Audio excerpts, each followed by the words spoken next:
Coming up, we investigate some of the most baffling mysteries to ever take place in the Appalachian Mountains. What could have caused them, and will they ever be solved? This is Appalachia's greatest mysteries.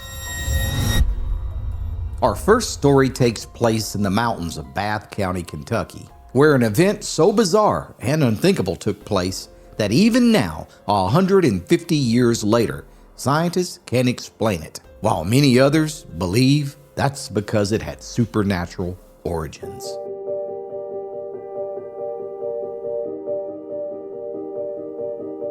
One of the strangest mysteries to ever take place in the Appalachian Mountains took place in the spring of 1876 in Bath County, Kentucky. It was your typical morning at the Crouch farm as the old mountaineer stepped out on his front porch and surveyed the skies for any clues to the weather. Today was a big day. He would need to hitch the mule to the wagon and make a run to town, 2 miles away for supplies. And although the sky was clear, there in the distance, the old man took note of a light swirling wind amongst the treetops on the mountain ridge, where the morning sun was slowly rising. Looks like there'll be falling weather later on today, the canny hillsman surmised. Inside the small cabin, Mrs. Crouch had just finished cooking the morning breakfast, where now her 11-year-old grandson, Alan, was the first to arrive at the kitchen table. A few minutes later, Miss Sadie Robinson, a young school teacher who was boarding with the Crouch family, also made her way to partake in the morning meal. And before long, breakfast was over, and old man Crouch disappeared down the dusty trail, bound for the nearest town of Olympic Springs to do a little trading. As was her custom, the boarder, Miss Sadie Robinson, quickly set about cleaning the morning dishes, as Miss Crouch took to the shade and the comfort of the front porch to begin making a batch of soap. The morning sun rose higher and higher in the sky, and soon it was 11 a.m., and all the shadows and the morning dew were both gone. And despite Mr. Crouch's earlier prediction of fallen weather, the skies, well, they were clear with nary a cloud in sight. Truth is, there had been a long dry spell of nearly 3 weeks, and by the looks of things, it wasn't going to be ending anytime soon. Yet, all of this was about to change, and what happens next is still talked about and debated by scientists to this very day. You see, as Miss Crouch was working on her soap, she noticed something fall out of the sky just out of the corner of her eye. Now, that was strange. It almost looked like a snowflake. Then, there in the distance, there was another, and then another. Astonished, she called out to her grandson, "Alan, come look at this. I think it's snowing." And in a flash, the curious young boy, too, was standing on the porch when he heard the slapping sound of something landing on the fence posts behind him. Then the sound of a mysterious rain landing on the tin roof above them also caught the attention of Sadie, who came to the porch to see what was going on. And there, all 3 of them watched in astonishment for the next several minutes as chunks of meat rained from the cloudless sky, covering nearly an acre of the family farm. But what in the world was this? The pieces were nearly 2 square inches and were all over the fence and the porch and left a dark stain on anything that it touched. A couple hours later, Mr. Crouch returned home and quickly took note that his farm was covered in some mysterious meat that now his hogs and dogs and even his rooster were eating. He picked up several pieces and examined them. They seemed to have some sort of fiber running throughout the pieces. It was certainly a baffling mystery. And within a few hours, even though there wasn't nary a single telephone that existed in this part of the country, wagon tongues had spread the news of the meat shower, and now the Crouch farm was full of dozens of farmers, reporters, and even a local professor who began jarring the meat in glass jars of alcohol to preserve them. Speculation and theories ran wild. C.J. Craig had arrived on the scene less than 2 hours after it happened. To him, the meat looked like pounded beefsteak, very soft and tender, and had a peculiar smell. The Baptist preacher, Mr. Nichols, contended that it was mutton, but the wily old bear hunter, Mr. Ellington, well, he proclaimed that it had a greasy feel, and that he knew the smell of bear meat as well as the smell of liquor. And by God, this was bear meat. It was then determined that what they really needed was someone brave enough to eat a piece. That's when Jimmy Welsh, an Irish railroad laborer, known for being able to eat anything, whether it was skunk or fowl or even crows. He was bet $1 that he wouldn't eat the mystery meat. A whole $1 just to eat that? Well, you got yourself a deal. And with that, the meat was placed on the table, and Jimmy was duly informed that his supper was ready. He sat down and took a long look at the meat before he remarked that he had never ate meat alone. So an order of pickles and crackers were placed alongside the main dish. Then Jimmy took the meat up on his fork, and after 2 or 3 unsuccessful efforts to get that stuff in his mouth, he laid it back down. "Well, I at least need a glass of whiskey to wash it down with," he proclaimed. A few moments later, a glass of whiskey was produced and placed on the table.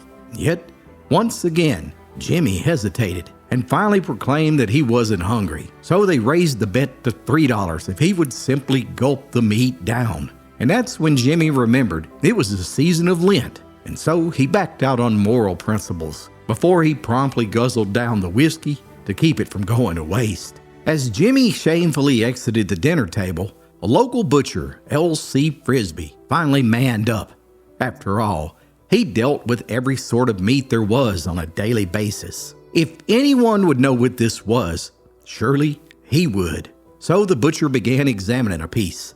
"It's sure got a milky feel about it, don't it? It's kind of like veal or lamb." And then, to the astonishment of all those in attendance, without any hesitation, the butcher put a piece of it in his mouth and chewed on it for a few seconds before spitting it out and proclaiming, "Fellas, I've handled all sorts of meat, but I ain't never tasted nothing like that." That's right. To the astonishment of everyone in this small Kentucky community, it had in fact rained meat. And soon, the news of the event was spread all across America in what newspapers were calling the Kentucky Meat Shower. Samples of the meat were sent to universities all across the nation, where experts began examining the meat under microscopes, and all sorts of theories emerged. One professor contended that it was frog spawn that had blown into the air and then fell. Another swore that it was lung tissue from a human infant or even a horse. But perhaps the wildest of them all was that a flock of buzzards had flown over the farm and just all happened to vomit at the same time. Still, the question remained, how did this happen? Well, it turns out that another mysterious shower had occurred just 7 years prior in 1869, less than 200 miles away, when the Knoxville and Kentucky Railroad tracks were first being laid through a pristine virgin Appalachian forest, as workers were working in an area known to be an old Native American burial ground. Locals had long called this area Indian Grave Gap, and for years, it was known as Forbidden Ground. Well, when those railroad tycoons came through, they were unconcerned with superstitions of mountaineers, or with preserving or respecting any burial ground, and they simply saw Indian Grave Gap as the quickest way to build their railroad. The workers had been in the area for days, clearing out the forest, when suddenly a powerful storm sprang up out of nowhere, and the skies darkened as black as night, with thunder rolling and lightning popping. Suddenly, dead snakes began raining from the sky by the thousands for nearly 10 minutes. And when the storm finally passed, there was an estimated 1 million ringed snakes from 5 inches to 2 feet in length covering the entire forest. The event was witnessed by over 200 workers and hundreds of locals who flocked to the scene after the storm. Is it possible that these two events were connected? And if so, how can they be explained? Some have suggested that it's possible that the Crouch Farm was also an old Native American burial ground, and that both of these mysterious rainstorms might have been some sort of warning or message from beyond. Still, more than 150 years later, both of these bizarre rainstorms remain unsolved. Coming up, Appalachia's greatest mysteries continue with a mysterious race of people known as the Moonyed people, who have baffled historians and scientists to this very day.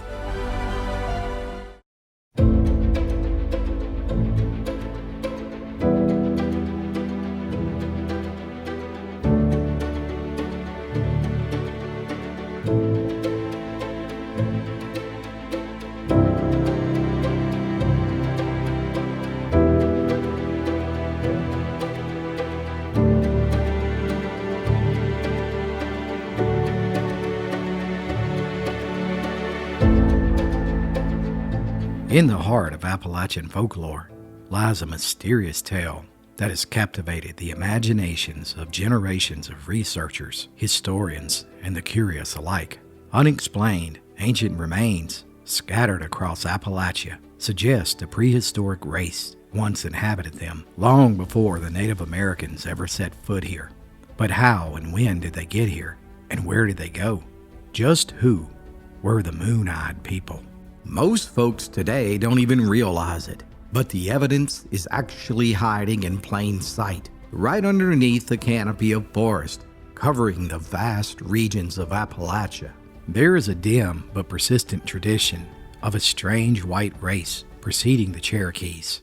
Some of the stories even go so far as to locate their former settlements and to identify them as authors of ancient stone ruins found all over these mountains. The earliest reference appears to be from John Sevier, who was a frontiersman and one of the founding fathers of the state of Tennessee. Sevier was involved in several treaties that led to the removal of the Cherokee Indians. This role required him to travel great distances through the still remote and vergeous forest of Appalachia. On one such expedition in 1782, he discovered what appeared to him to be a vast military complex sitting atop a mountain in Georgia, and built with architectural engineering that was foreign to the natives. And strangest of all, it bore a striking resemblance to European constructed battlements. The fort consisted of a 12-foot wide stone wall that was 2 to 8 feet high, and the width suggested that it had once been much taller. It encircled nearly 100 acres at the top of the mountain that consisted of monster ferns, fed by a spring that flowed at over 2 million gallons a day. There was evidence of 2 towers, large gates, and many fortified fighting pits. Many of the stones weighed tons. Mystified by the ancient ruin, John Sevier consulted the great Cherokee chief Okatosa, who was over 90 years old, being born in the late 1600s. The chief told Sevier that his forefathers knew the builder of the fort, and that it was built by white men from across the great water, who were here long before the natives. The Cherokees tell us that when they first arrived in the Appalachian area, they found it inhabited by a certain Moonyed type people who couldn't see in the daytime. The tradition was rather ghostly. Chief Okatosa claimed that when they first arrived in the Chickamauga country, the Moonyed people were already here. They were a race of fair-skinned, light-haired, blue-eyed people who looked like nothing they'd ever seen before. The natives considered them an albino race. The houses of this strange race of people were described as small circular structures made of upright logs, and the dirt that was removed from the interior of the house was thrown up on top to serve as a roof, and they were said to have occupied the country in North Carolina from the head of the Little Tennessee River to the Chickamauga Creek near Chattanooga, with forts established all along the way.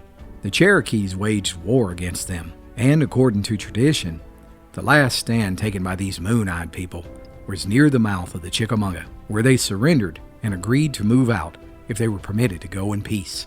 About the same time that John Sevier discovered the ruins in Georgia, a researcher named Benjamin Barton published a book that described an ancient people who were also moon-eyed, and they were first discovered in Panama by Welsh explorers in the 1700s. These explorers actually lived with them for a short while and described them as an albino race who could see better at night than in the day. But the question remains, who were these Moonyed people, and how and when did they get here?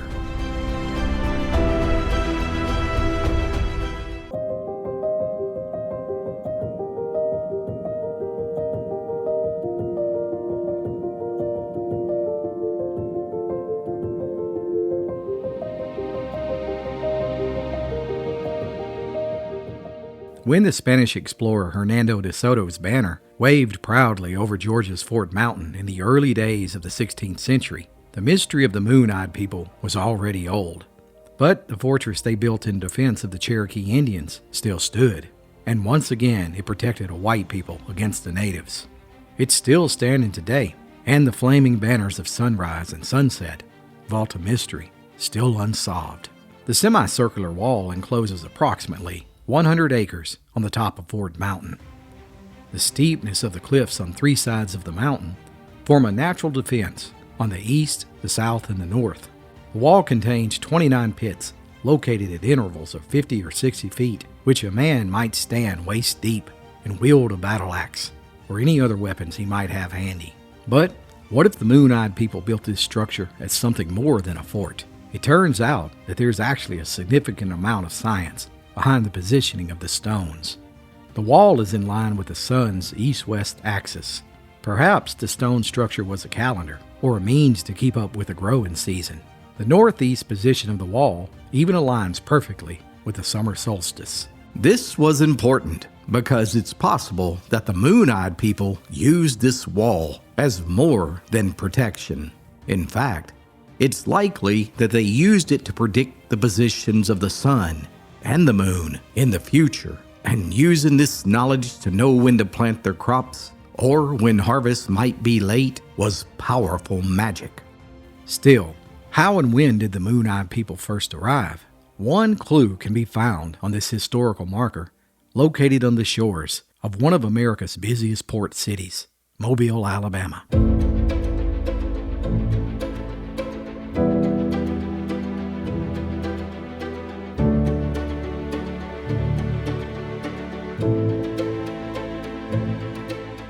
In 1170, Welsh explorer Prince Madoc and his 200 men discovered Mobile Bay over 300 years before Columbus did. Madoc was so impressed by this new land that he returned to Wales for more ships and colonists. Madoc was the illegitimate son of Owen Gwynedd, who was the Prince of North Wales. And when Owen died, his sons fought amongst themselves for the throne, and soon civil war broke out. Madoc apparently decided to seek other shores, and it's believed that he made 2 and perhaps even 3 voyages to America. Madoc set sail again, intending to return to Alabama in 1171 with 12 ships loaded with more colonists. But strangely, they were never heard from again. Is it possible that this second expedition of Madoc actually landed in Panama, resulting in the settlement of Moonyed people in both Central America and Appalachia, as noted by botanist and historian Benjamin Barron? Many researchers speculate that these Welsh explorers became the Moonyed people, who, due to their total isolation, initially sought shelter and hid in the cave systems of Appalachia, resulting in an albino race, and would possibly explain their poor eyesight. It would be hundreds of years later before the next known white people would arrive in America. One such explorer was Morgan Jones, who traveled inland to South Carolina, but he was captured and almost executed by a native tribe led by a light-skinned, blue-eyed chief who adorned traditional native garments. As the explorer begged for his life, he was shocked when the native chief who spared his life also spoke the Welsh language. Were these the mythical Moonyed people? Were these Welsh explorers the Moonyed people who the Cherokees discovered living in Appalachia when the natives first arrived? And was this mysterious stone ruin, which sat high atop Fort Mountain in Georgia, their last stand in their war with the Cherokees? In 1803, when Thomas Jefferson enacted the policy to remove all natives west of the Mississippi River, he called for the removal of what he termed Welsh Indians. And in 1804, Lewis and Clark wrote in their papers that they had met a strange tribe of Welsh Indians in southern Appalachia. Then, in 1841, a farmer in North Carolina was plowing his field when he unearthed a mysterious statue of two strange-looking beings that stood about 3 feet tall with large eyes. And many researchers claimed that they were solid evidence that the Moonyed people were indeed here hundreds of years before the Native Americans ever reached Appalachia. But who exactly carved this statue and when? Was it made by the Moonyed people? And did it have any connection with their study of the night sky? Some have even speculated that this statue was made by the Moonyed people, but not in a reflection of themselves, but of aliens. Is this statue and the ancient ruins situated atop a 2,800-foot-high mountain in Georgia the only remaining evidence of a prehistoric white race known as the Moonyed people? What other secrets and clues are still hidden by the vast forest in the most remote areas of the Appalachian Mountains? And finally, will we ever fully know what happened to the Moonyed people? Coming up, many people believe that the ancestors of the Moonyed people actually still exist in an exotic and mysterious race of people who are hidden in a small section of the remote mountains on the Tennessee-Virginia state line known as the Melungeons. Give someone you love the gift of old-fashioned storytelling. 4 books for the young and old alike that will make your heart smile. Click the link below to order your copy of the Appalachian Storyteller today. A mysterious race of people known as the Lost Tribe of Appalachia that has baffled historians and scientists for hundreds of years. Who were they? How did they get here? And more importantly, where did they go? Coming up, the true, untold story of the Melungeons, Appalachia's Lost Tribe.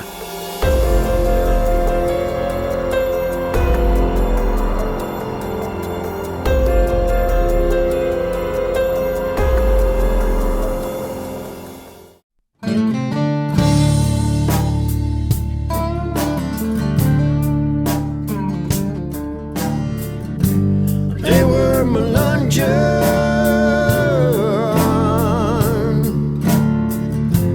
Oh, Melungeon.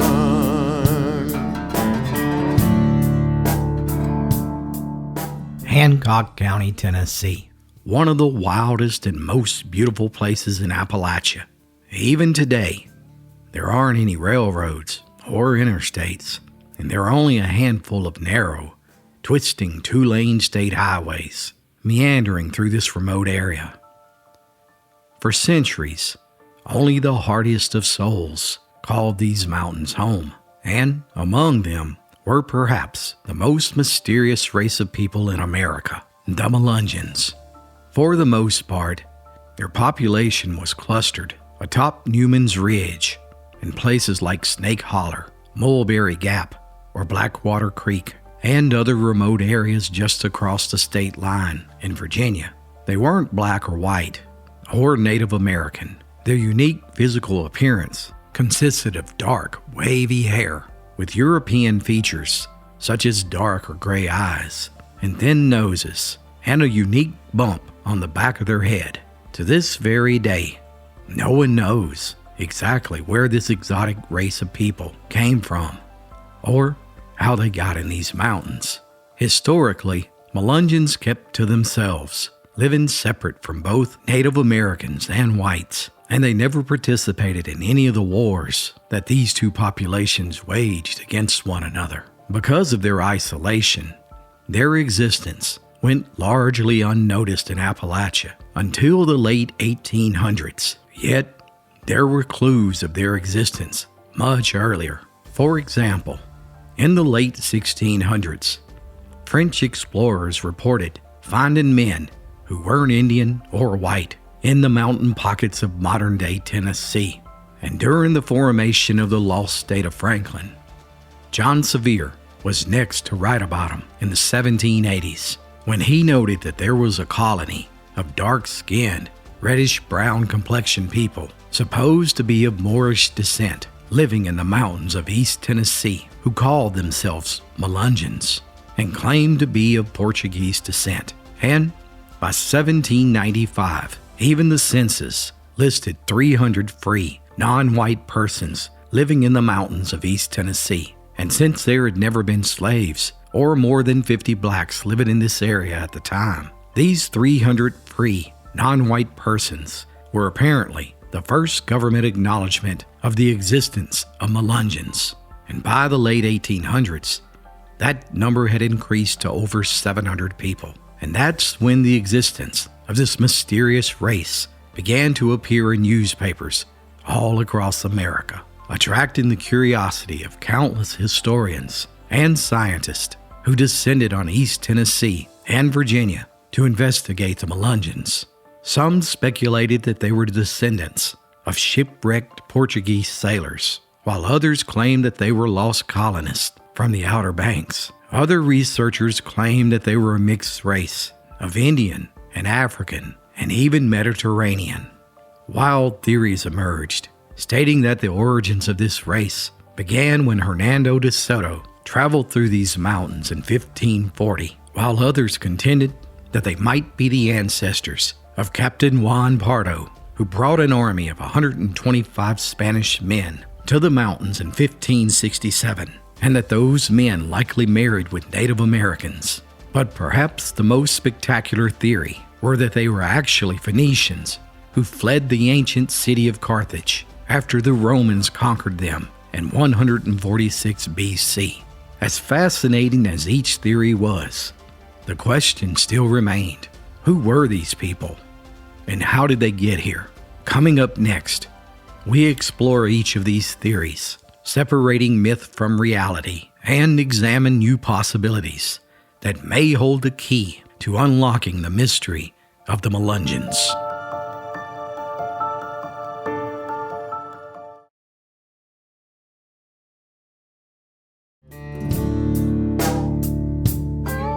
My great-grandpa sailed across the sea, told Englishmen he was Portuguese, and they pushed him west 'cause he had dark skin, to Newman's Ridge with his other kin, and there they lived. They were Melungeon.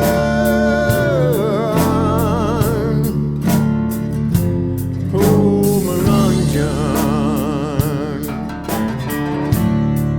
Perhaps one of the most fascinating theories surrounding Melungeon ancestry takes place in the ancient city of Carthage in 200 BC, on the banks of the Mediterranean Sea, and was part of the Phoenician Empire. Carthage was one of the largest metropolises in the world during this time, and with one of the most powerful armies and navies. However, the Roman Empire was spreading, and soon they set out to take control of Carthage, and this resulted in the Punic Wars that raged for over 40 years and caused countless casualties before Rome finally conquered Carthage.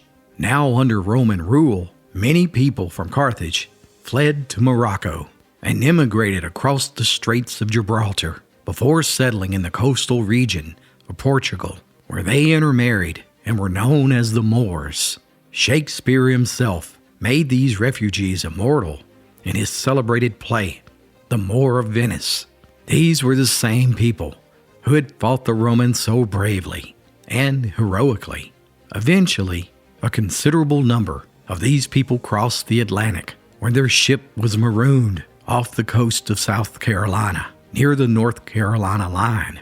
However, as soon as they arrived, they were rejected by the white people, who refused to associate with them on equal terms or allow their children to go to school with them due to the unusual color of their skin. Because of this, these newcomers to America migrated further and further inland before crossing to the western side of the Appalachian Mountains, settling in eastern Tennessee.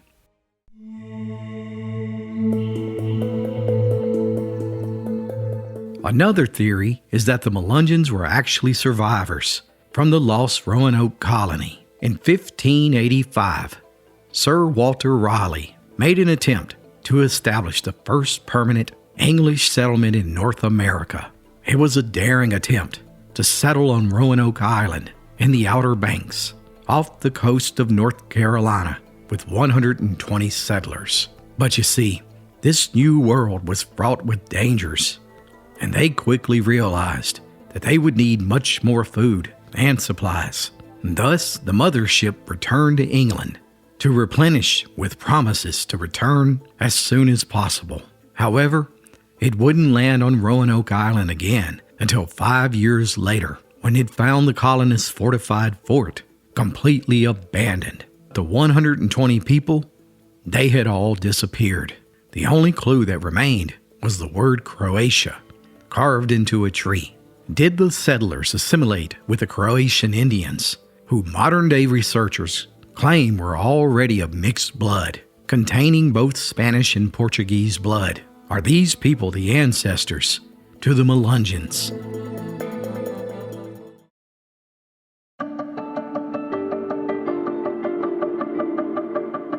Still, others claim that Melungeons are in fact descended from the Spanish explorer Hernando de Soto, who brought an army of 600 men along with 100 women servants in 1540, and they navigated the Nolchucky, the French Broad, and the Little Tennessee rivers deep into East Tennessee, looking for gold, copper, silver, and freshwater pearls. Now, De Soto drove his army deeper and deeper into East Tennessee, engaging in many battles with the natives that cost the lives of nearly half of his men.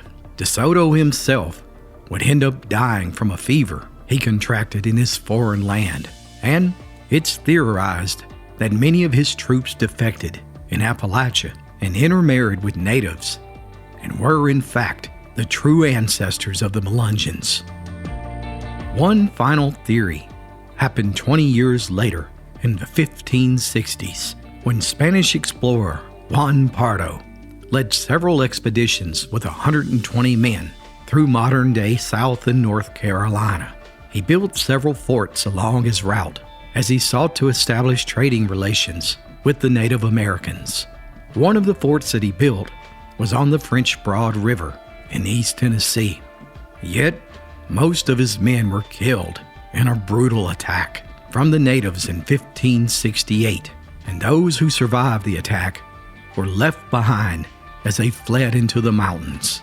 Many researchers claim that these people were the forerunners to the Melungeons.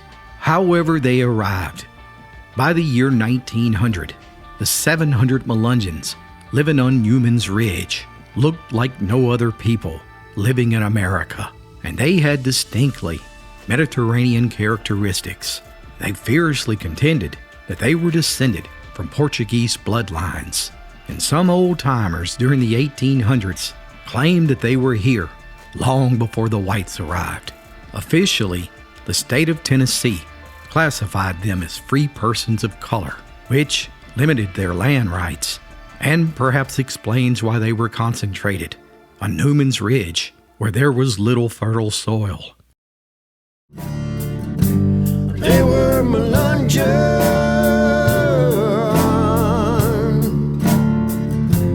Oh, Melungeon. For the next few decades, sensational stories ran in newspapers all over America concerning the Melungeons. Then, in the 1930s, something strange started happening. Their numbers began decreasing. With new opportunities provided by public education, new generations began making the steep climb down Newman's Ridge and intermarrying with other races, starting lives in faraway places. Suddenly, by the 1960s, all the Melungeons with Mediterranean characteristics were gone, and now were replaced with a melting pot of mixed races. Newspapers across America documented the disappearance of Appalachia's lost tribe. The Melungeons' notoriety suddenly vanished and became an obscure footnote in East Tennessee until the early 2000s, when sites like Ancestry.com and other DNA databases became popular. Suddenly, it became a badge of honor to claim Melungeon heritage, with tens of thousands of people claiming Melungeon blood. And by 2010, the first attempts at large-scale DNA testing were carried out by genetic testing companies. And there have been several studies since 2011, and all of the results indicated a melting pot of genetic makeup, with some Melungeons having African heritage, and others having Native American, and even more having European ancestry. And these results have led to more questions than answers. And that alone brings into question the accuracy of ancestry DNA testing. And the question still remains, just who were the Melungeons? Indeed, the Appalachian Mountains are one of the oldest mountain ranges on planet Earth. So old that they even predate the age of Saturn's rings. The vast wilderness that stretches from Alabama to Canada is home to countless mysteries, folklore, and legend that even science is still trying to explain. From mysterious storms of fallen flesh and snakes to prehistoric legends of the Moonyed people, these mountains may forever hold stories that may never be solved. What about you, my friend? What do you think could possibly explain these stories? I look forward to your comments below. Thanks so much for watching, and be sure to like and subscribe for more true stories from Appalachia's past.